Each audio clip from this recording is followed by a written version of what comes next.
Students, welcome to my channel. और आज जैसे कि आप देख रहे हैं बोर्ड पे लिखा हुआ है नंबर सिस्टम और नंबर लाइन। जैसे कि पिछली वीडियो में पार्ट 1 में और पार्ट 2 में हमने 2 पार्ट कंप्लीट कर लिए नंबर सिस्टम के, जिसमें फर्स्ट पार्ट में हमने जितने भी बेसिक कॉन्सेप्ट थे, natural number, whole number, real number, irrational number, rational number, even number, odd number, लगभग सारे कॉन्सेप्ट हमने पढ़ लिए थे। और जो उसका सेकेंड पार्ट था उसमें हमने एक्सरसाइज 1.1 के 4 क्वेश्चन जो है कंप्लीट कर लिए थे। आज जो हम स्टार्ट कर रहे हैं वो इस वीडियो का, इस चैप्टर का नंबर सिस्टम का पार्ट 3 स्टार्ट कर रहे हैं, जिसमें हम एक बेसिक टॉपिक जो वहाँ पे फर्स्ट पार्ट में हमने छोड़ दिया था, नंबर लाइन, वो स्टार्ट करेंगे और उससे रिलेटेड कुछ एग्जाम्पल करेंगे जिसको हम नंबर लाइन पे जो है शो करेंगे। तो आज हम इस चीज़ को स्टार्ट कर रहे हैं। तो उसको स्टार्ट करने से पहले सबसे पहले कुछ समझेंगे कि नंबर लाइन होता क्या है। तो चलते हैं वीडियो की तरफ, तो देखते हैं नंबर लाइन क्या होता है। तो जैसे कि आप देख रहे हैं बोर्ड पे लिखा है नंबर लाइन। तो नंबर लाइन को समझने से पहले, तो अब हम स्टार्ट करते हैं नंबर लाइन। तो सबसे पहले समझेंगे कि नंबर लाइन होता क्या है, क्योंकि एक्चुअली ऐसा होता है कि बच्चे 8th क्लास में भी 7th क्लास में भी जो है नंबर लाइन के कॉन्सेप्ट को पढ़ लेते हैं और उससे रिलेटेड जितने भी एग्जाम्पल क्वेश्चंस होते हैं वो नंबर लाइन पे कर भी लेते हैं, रिप्रेजेंट भी कर लेते हैं, सॉल्व भी कर लेते हैं। बट उनको एक्चुअल में नंबर लाइन समझ में नहीं आता कि एक्चुअल में नंबर लाइन है क्या और इसके एप्लीकेशन क्या, आगे इस पे रिलेटेड जो क्वेश्चन होते हैं वो कैसे आगे हम इन पे सॉल्व करते हैं। तो पहले समझेंगे नंबर लाइन क्या है। तो आपको बोर्ड पे दिख रहा है कि मैंने यहाँ पे एक लाइन ड्रॉ करा हुआ है, एक लाइन ड्रॉ किया है और उस लाइन के ऊपर मैंने छोटे छोटे माइनर कट्स लगाए हुए हैं, सेक्शन लगाए हुए हैं, कट्स। तो अब यहाँ पे क्या करूंगा, ये एक लाइन ड्रॉ कर रखी है और लाइन के ऊपर जब मैं नंबरों को रिप्रेजेंट कर दूंगा, लाइन के ऊपर जब मैं नंबरों को रिप्रेजेंट कर दूंगा तो ये लाइन एक नंबर लाइन बन जाएगी। क्या बन जाएगी?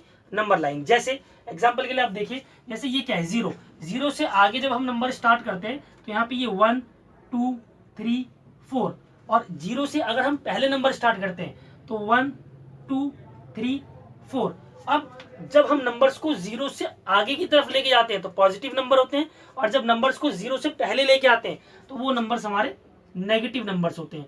तो जब हम नंबर्स को, चाहे वो पॉजिटिव नंबर हो चाहे वो नेगेटिव नंबर हो, ये दोनों नंबर्स एक साथ, जब हम उन सभी नंबर्स को अगर किसी जो लाइन पे रिप्रेजेंट करते हैं तो उस लाइन को नंबर लाइन कहते हैं। और इसी के ऊपर हम बहुत सारे क्वेश्चन सॉल्व करते हैं। बहुत सारी प्रॉपर्टीज होती हैं एडिशन की, सब्ट्रैक्शन की, और रैशनल नंबर फाइंड आउट करने की, इरेशनल नंबर फाइंड आउट करने की बहुत सारी प्रॉपर्टीज, बहुत सारे क्वेश्चंस होते हैं जो हम इनके ऊपर सॉल्व। अब हम चलते हैं अपने क्वेश्चन की तरफ। तो क्वेश्चन में सबसे पहले हम एग्जांपल सॉल्व करेंगे। हमारा एग्जांपल नंबर 3 है, locate √2 on the number line. √2 को हमें नंबर लाइन पे एक्सप्रेस करना है, उसको रिप्रेजेंट करना है। तो उसको रिप्रेजेंट करने से पहले, इस क्वेश्चन को स्टार्ट करने से पहले कुछ बेसिक कॉन्सेप्ट जो हमें पता होना चाहिए उसको पहले समझेंगे। तो सबसे पहला जो बेसिक कॉन्सेप्ट है यहाँ पे वो है हमारा पाइथागोरस थ्योरम। तो समझेंगे पाइथागोरस थ्योरम होता क्या है। तो सबसे पहले पाइथागोरस थ्योरम को समझने के लिए यहाँ पर हमें एक राइट एंगल ट्राइंगल बनाना पड़ेगा। तो सबसे पहले हम यहाँ पे एक राइट एंगल ट्राइंगल बनाते हैं। सबसे पहले हमने एक राइट एंगल ट्राइंगल यहाँ पे ड्रॉ कर दिया।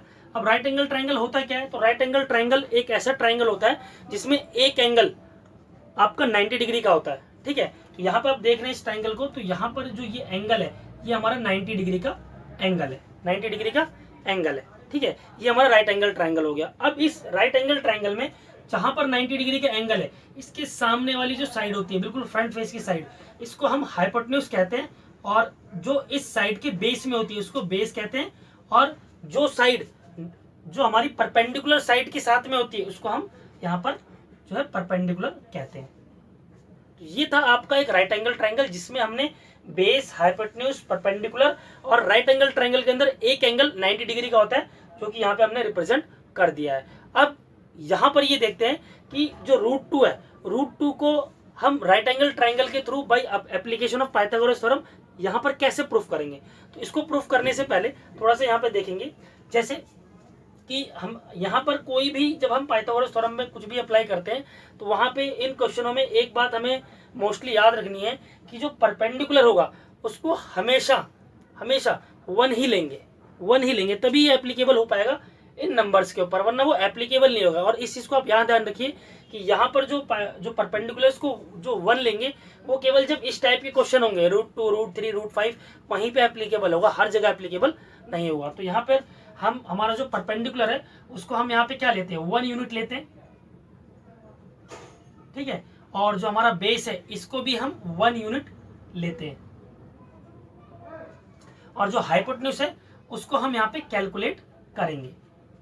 ठीक है, अब चलते हैं जो पाइथागोरस थ्योरम की जो स्टेटमेंट होती है और जो उसका फॉर्मूला होता है वो क्या होता है, पहले वो देखेंगे। तो जो पाइथागोरस थ्योरम की जो स्टेटमेंट और फॉर्मूला होता है वो होता है आपका कि the square of hypotenuse is equal to the sum of square of perpendicular and square of base in any right angle triangle। तो यहाँ पर देखते हैं जो हमारा हाइपोटेन्यूज है उसका जो स्क्वायर होता है वो sum of square of perpendicular and base के स्क्वायर के इक्वल होता है। तो ये हमारा पाइथागोरस थ्योरम की जो स्टेटमेंट और जो फॉर्मूला है वो यहाँ पे हमने रिप्रेजेंट कर दिया। अब यहाँ पर इसको अप्लाई करेंगे तो यहाँ पर हमें हाइपोटेन्यूज ही चाहिए, तो हाइपोटेन्यूज जब निकालेंगे तो यहाँ पर जो परपेंडिकुलर है वो हमने 1 यूनिट रखा है, बेस को भी हमने 1 यूनिट रखा है। दोनों का जब हम सॉल्व करेंगे तो सॉल्व करने के बाद यहाँ पे हमें 1 + 1 यहाँ पे हमें मिलता है 2, और जैसे ही इसका स्क्वायर रूट निकालेंगे तब यहाँ पे हमें हाइपोटेन्यूज की वैल्यू मिल जाएगी √2। तो जैसे कि अब हम देख रहे हैं कि यहाँ पर पाइथागोरस थ्योरम की हेल्प से जो हमारा हाइपोटेन्यूज है वो √2 आ चुका है। तो ये हमारा पाइथागोरस थ्योरम की हेल्प से हम √2 को कैलकुलेट कर चुके हैं। अब इसी चीज को हम नंबर लाइन पे एक्सप्रेस करेंगे। तो नंबर लाइन पे एक्सप्रेस जैसे कि अभी हम यहाँ पे जो हमारा हाइपोटेन्यूज है उसको √2 प्रूफ कर चुके हैं with the help of right angle triangle and Pythagoras theorem. तो अब हमें इसको नंबर लाइन पे रिप्रेजेंट करना है। तो सबसे पहले क्या करेंगे, यहाँ पर एक लाइन ड्रॉ करेंगे, लाइन नहीं नंबर लाइन एक ड्रॉ करेंगे यहाँ पे। तो सबसे पहले यहाँ पे एक नंबर लाइन ड्रॉ करते हैं। तो आप देख रहे हैं ये बिल्कुल स्ट्रेट लाइन बनाएंगे हम यहाँ पे एक नंबर लाइन ड्रॉ कर चुके हैं, अब यहाँ पर नंबर रिप्रेजेंट करेंगे। तो सबसे पहले यहाँ पे सेंटर में 0 रिप्रेजेंट करेंगे, यहाँ पे 1 रिप्रेजेंट करेंगे, 2 यहाँ पे 1 और यहाँ पे 2। तो नंबर लाइन के ऊपर इसको रिप्रेजेंट करेंगे। तो सबसे पहले क्या करेंगे, सबसे पहले हमें यहाँ पे करना है कि जो हमारा बेस है उसको हम क्या लेंगे 1 यूनिट। जैसे कि यहाँ पे भी हम बेस को 1 यूनिट लिया हमने, तो यहाँ पर जो हमारा बेस है इसको हमने 1 यूनिट ले लिया है, ठीक है। इसके बाद यहाँ पर एक परपेंडिकुलर ड्रॉ करेंगे, परपेंडिकुलर 90 डिग्री का एंगल बनाएंगे और परपेंडिकुलर ड्रॉ करेंगे। तो यहाँ पर जो हम परपेंडिकुलर ड्रॉ करेंगे वो स्केल से ड्रॉ करेंगे। अभी तो मैं आपको समझा रहा हूँ तो यहाँ पर स्केल का यूज नहीं कर रहा, बट आप जब भी यहाँ पे ड्रॉ करेंगे तो यहाँ पे स्केल से ड्रॉ करेंगे, मेजरिंग स्केल से, और ये जो लाइन ड्रॉ करेंगे इसकी जो डिस्टेंस होगी वो भी 1 यूनिट ही होगी, क्योंकि यहाँ पे हमने परपेंडिकुलर और बेस दोनों 1 यूनिट लिया हुआ है। तो यहाँ पर इसको हमने जो ड्रॉ किया ये भी हमारा 1 यूनिट हो गया, ये भी हमारा 1 यूनिट ही होना चाहिए। तो ये हमने 1 यूनिट इसको ड्रॉ कर दिया। अब इसके बाद जो हमारा नेक्स्ट स्टेप ये होगा कि जैसे कि यहाँ पर हमने बेस को 1 यूनिट, परपेंडिकुलर को 1 यूनिट ले लिया है, और जैसा कि मैंने बताया कि ये राइट एंगल से है, तो यहाँ पर अब जो ये साइड्स है, ये जो एंड्स है, इसको हम ज्वाइन करेंगे। तो जैसे ही हम इसको ज्वाइन करेंगे तो ये कुछ ऐसा आपका एक हाइपोटेन्यूज टाइप का बन जाएगा और ये ट्राइंगल टाइप का हमें दिखने लग जाएगा। जैसे अब यहाँ पे आपको एक ट्राइंगल दिख रहा है और परपेंडिकुलर को 1 यूनिट, बेस को 1 यूनिट, और जो हमारा ये हाइपोटेन्यूज है ये हमने ड्रॉ कर दिया। अब जब हम यहाँ पर पाइथागोरस थ्योरम को अप्लाई करेंगे तो जो हाइपोटेन्यूज आएगा उसकी वैल्यू √2 आएगी। क्या आएगी? √2, क्योंकि यहाँ पे मैंने आपको एक एग्जांपल दे ही दिया है। तो यहाँ पर एक थोड़ा सा और आपको क्लियर कर देता हूँ। जैसे ये हमने लिया है 0, तो इसको मैंने लेट कर लिया O, इसको मैंने क्या लेट कर लिया O, और इसको मैंने क्या लेट कर लिया, इसको मैंने लेट कर लिया A, और इसको लेट कर लिया मैंने B। तो यहाँ पर जैसे कि अब हम देख पा रहे हैं कि जो हमारा पाइथागोरस थ्योरम है, अगर हम वो यहाँ पे लिखते हैं तो कुछ ऐसा हम लिखते हैं, हाइपोटेन्यूज का square is equal to the square of perpendicular plus square of base. ये हमारा पाइथागोरस थ्योरम हो गया। अब यहाँ पर जो हमारा ट्राइंगल नंबर लाइन पे हमने रिप्रेजेंट किया उसको यहाँ पे एक्सप्रेस करेंगे। तो सबसे पहले यहाँ पे लिखेंगे जो हमारा बेस है वो क्या है OA, इसकी यूनिट कितनी है 1 यूनिट। जो परपेंडिकुलर है वो कितना है AB, वो भी हमारा क्या है 1 यूनिट। और जो हाइपोटेन्यूज है वो क्या है हमारा OB, और उसकी डिस्टेंस हमें यहाँ पे निकालनी है। और यहाँ पर हम निकाल भी चुके हैं, जैसे कि यहाँ पर हम √2 यहाँ पे प्रूफ भी कर चुके हैं, बट यहाँ पर हमें इसको नंबर लाइन पे प्रूफ करना है, ठीक है। तो अब यहाँ पे चलते हैं। तो सबसे पहले जब इन चीज़ों को उठाकर यहाँ पे अप्लाई करेंगे तो अप्लाई करने पे हमें क्या मिलेगा, जैसे अभी आप देख लीजिए, ये हमारा P है, ये हमारा B है और ये हमारा H है, ठीक है। तो इसको जैसे ही अप्लाई करेंगे तो यहाँ पे हमें दिख रहा है OB square is equal to OA square plus AB square कर दिया हमने। अब इसको हम यहाँ पे पुट कर देंगे, तो OB square is equal to 1 square plus 1 square that is 2 and OB is equal to √2। तो यहाँ पे हम देख पा रहे हैं कि जो OB है, OB की वैल्यू हमने क्या फाइंड आउट कर ली, √2। तो ये जो हमारा OB है वो क्या है, √2। तो यहाँ पर नंबर लाइन के ऊपर हमने एक राइट एंगल ट्राइंगल ड्रॉ किया जिसमें बेस को 1 यूनिट, परपेंडिकुलर को 1 यूनिट और जो हाइपोटेन्यूज है उसको हमने √2 यहाँ पे प्रूफ कर दिया। अभी भी ये क्वेश्चन कंप्लीट नहीं हुआ क्योंकि ये हमने ट्राइंगल बना के ट्राइंगल के ऊपर √2 प्रूफ किया है, नंबर लाइन के ऊपर अभी हमने √2 प्रूफ नहीं किया है, अभी करना बाकी है, ठीक है। और वही सबसे मेन स्टेप है। तो अब हम चलते हैं डायग्राम के ऊपर। तो जैसे अभी हमारा यहाँ पे ट्राइंगल हमने बना लिया है और यहाँ पर हमने √2 उसको प्रूफ कर दिया है। अब हम क्या करेंगे, नेक्स्ट जो स्टेप होगा हमारा वो होगा, हमें दो चीज़ों की यहाँ पे जरूरत पड़ेगी, एक कंपास की और एक पेंसिल की। तो यहाँ पे क्या करेंगे, सबसे पहले कंपास लेंगे और कंपास में जो पेंसिल है, यहाँ पे तो मार्कर है मेरे पास बट आप इसको पेंसिल समझिए, पेंसिल को फिट करेंगे और फिट करने के बाद जो कंपास का एंड है, पॉइंट एंड है, उसको यहाँ रखेंगे और जो पेंसिल का एंड है उसको यहाँ रखेंगे, ठीक है। और यहाँ से हम मेजर करने के बाद यहाँ से यहाँ तक एक आर्क लगा देंगे, क्या कर देंगे, एक आर्क लगा देंगे। तो आर्क जब हम लगाएंगे तो आर्क कुछ इस टाइप का लगेगा, बोर्ड पे ध्यान से देखिए, आर्क हमारा कुछ इस टाइप का लग जाएगा। जैसे ही हम आर्क लगाएंगे यहाँ पे तो आर्क हमारा कुछ इस टाइप का लग जाएगा। तो जैसे ही हमने आर्क लगाया तो यहाँ पे ये आर्क लग गया। अब इसको भी हम एक जो है एक लेटर से नेम कर देंगे, जैसे कि यहाँ पे हम इसको मान लेंगे डी मान लिया हमने, इस पॉइंट को हमने डी मान लिया। तो अब ये जो आर्क लगा दिया, अगर हम इस आर्क को अगर पूरा रोटेट करते हैं तो ये एक सर्कल भी बन जाएगा, एक सर्कल भी बन जाएगा। तो यहाँ से OD और OB दोनों क्या है, इक्वल। OD और OB क्या है, दोनों इक्वल। और यही क्या है हमारा √2। OD और OB क्या है, दोनों इक्वल, क्योंकि हमने आर्क लगाया यहाँ पे। और इस आर्क को अगर हम कंप्लीट सर्कुलेट कर देते, रोटेट कर देते, तो एक सर्कल बन जाएगा और यहाँ से यहाँ तक भी रेडियस है और यहाँ से यहाँ तक का भी रेडियस है। तो OD जो है वो OB के इक्वल हो गया, OD जो है OB के इक्वल हो गया और यही क्या हो गया, हमारा √2 हो गया। तो स्टूडेंट्स, ये हमारा जो क्वेश्चन था √2 को नंबर लाइन में प्रूफ करने का, वो यहाँ पर हमने इसको रिप्रेजेंट कर दिया। और जो ये D पॉइंट होगा, O से D तक का जो पॉइंट होगा, ये वो पॉइंट होगा जहां से नंबर लाइन के 0 से लेकर D तक, OD, ये हमारा नंबर लाइन की जो डिस्टेंस है और नंबर लाइन को हमने D पॉइंट पर रिप्रेजेंट कर दिया। तो ये हमारा क्वेश्चन है, ये हमारा क्वेश्चन यहाँ पे कंप्लीट हुआ। अपने नेक्स्ट क्वेश्चन की तरफ। नेक्स्ट क्वेश्चन हमारा example number 4, locate √3 on the number line. जैसे कि अभी हम √2 का एक एग्जांपल सॉल्व कर चुके हैं, तो जहाँ पे √2 का एग्जांपल सॉल्व हुआ है उससे आगे हम कंटिन्यू करेंगे √3 on the number line. Locate √3 on the number line. अब हम √3 को नंबर लाइन पे रिप्रेजेंट करेंगे कि √2 को कर चुके हैं, अब √3 को करेंगे। तो जैसे कि आप देख रहे हैं, √3 को जब नंबर लाइन पे रिप्रेजेंट करेंगे तो कुछ बेसिक चीजें हम वही यूज करेंगे जो √2 में की हमने। जैसे कि √2 को हम यहाँ पे प्रूफ कर चुके हैं, तो जहाँ पे √2 को प्रूफ कर चुके हैं वहीं से कंटिन्यू करेंगे और √3 को वहाँ पे हम प्रूफ कर देंगे। तो एग्जाम्पल नंबर 4 स्टार्ट करते हैं, ठीक है। तो यहाँ पर देखेंगे OB OD ये हमारा क्या है, √2, जो कि नंबर लाइन पे हम रिप्रेजेंट कर चुके हैं।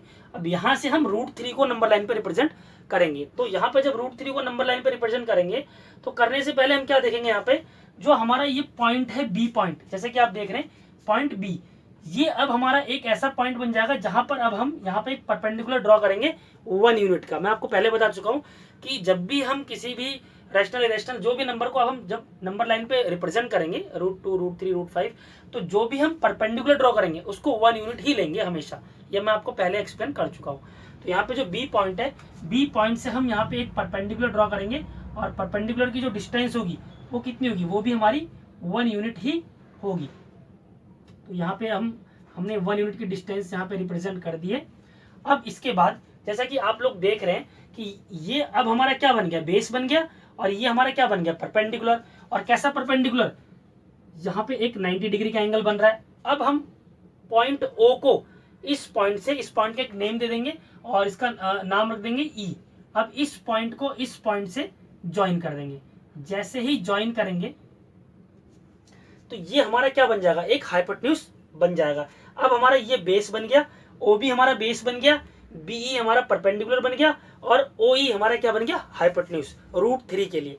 तो अब हम यहाँ पे पाइथागोरस थ्योरम की अगर हम अप्लाई करेंगे तो अप्लाई करने के बाद जो ओ ई है वो हमारा √3 जो है सॉल्व होने के बाद आ जाएगा। जैसे देखते हैं यहाँ पे, जैसे अब हम देखेंगे यहाँ पे जो हमारा ओ बी है वो हमें क्या गिवन है, वो हमें गिवन है √2 और ओ बी है क्या, ओ बी हमारा इस ट्राइंगल के लिए, ट्राइंगल ओ बी ई के लिए हमारा क्या है, बेस।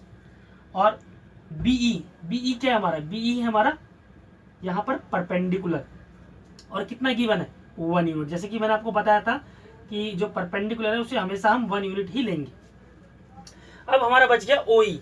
ओई हमें कैलकुलेट करना है और ओई है क्या हमारा, ओई है हमारा यहाँ पे परपेंडिकुलर, तो वो हमें यहाँ पे कैलकुलेट करके निकालना है और उसी को नंबर लाइन पे शो करना है। तो जैसे हम पाइथागोरस थ्योरम की यहाँ पे अप्लाई करते हैं पाइथागोरस थ्योरम, तो पाइथागोरस थ्योरम को जैसे ही अप्लाई करेंगे, अप्लाई करने के बाद हमें क्या मिलेगा, बोर्ड की तरफ देखिए। सबसे पहले पाइथागोरस थ्योरम की जो मेन फॉर्मूला उसको यहाँ पे लिखेंगे और यहाँ पे उसको अप्लाई करेंगे। तो अप्लाई करेंगे तो हम देखेंगे कि ओ ई का स्क्वायर जो है इक्वल है square of B E plus square of O B.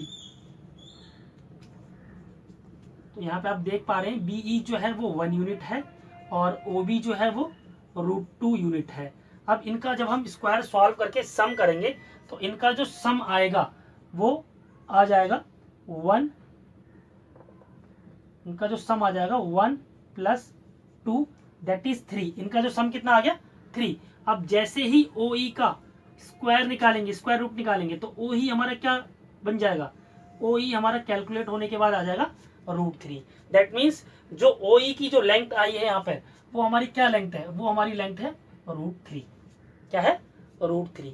अब नेक्स्ट यहाँ पे क्या देखेंगे, अब हमारा जो आखिरी स्टेप था √2 में, वही स्टेप यहाँ पे लेंगे। एक कंपास लेंगे और एक पेंसिल लेंगे और कंपास का जो पॉइंट है वो रखेंगे ओ पे और जो पेंसिल या मार्कर का जो पॉइंट है वो रखेंगे ई पर और यहाँ पर एक आर्क लगा देंगे, यहाँ पर एक आर्क लगा देंगे। तो देखते हैं यहाँ पे हमने मार्कर को रखा, मार्कर या पेंसिल, और यहाँ से एक आर्क लगाना स्टार्ट किया और आर्क यहाँ पे हमने लगा दिया और इस पॉइंट को हम इसका एक नेमिंग कर देंगे, इसको एफ नेमिंग कर देंगे। क्या कर देंगे, एफ, इसकी एक नेमिंग कर देंगे। अब जो ये आर्क लगाया हमने, तो अगर इस आर्क को पूरा कंप्लीट करे, सर्कुलर रोटेट करे, तो ओ ई और ओ एफ क्या बन जाएगा, क्या है, इक्वल है। ओ ई और ओ एफ क्या है, इक्वल। तो यहाँ पर जब हम इसको देखेंगे तो ओ ई और ओ एफ हमारा इक्वल है और इसकी जो वैल्यू आई है वो क्या आई, √3। क्या आई, √3। तो ये भी हमारा ओ से एफ तक की जो डिस्टेंस है वो √3 है, जिसको हमने नंबर लाइन पर रिप्रेजेंट कर दिया है। तो ये क्वेश्चन भी हमारा कंप्लीट हो गया है। तो आई होप मैंने जो 2 एग्जांपल √2 √3 नंबर लाइन पे एक्सप्रेस करना आपको सिखाया वो आपको समझ में आ गया होगा। तो मैं उम्मीद करता हूं कि आप इस वीडियो को एक बार और देखेंगे और कहीं पर भी कोई डाउट है तो आप कमेंट सेक्शन में आप कमेंट करके आप अपने डाउट को वहां पे आप एक बार मेंशन कर दीजिए। तो मैं कोशिश करूंगा कि नेक्स्ट वीडियो में वो जो डाउट है, आपके जो प्रॉब्लम है, उनको दोबारा क्लियर करूं। तो इस वीडियो को शेयर कीजिए, लाइक कीजिए, कमेंट कीजिए और सबसे इंपॉर्टेंट आप हमारे चैनल को सब्सक्राइब जरूर कीजिए।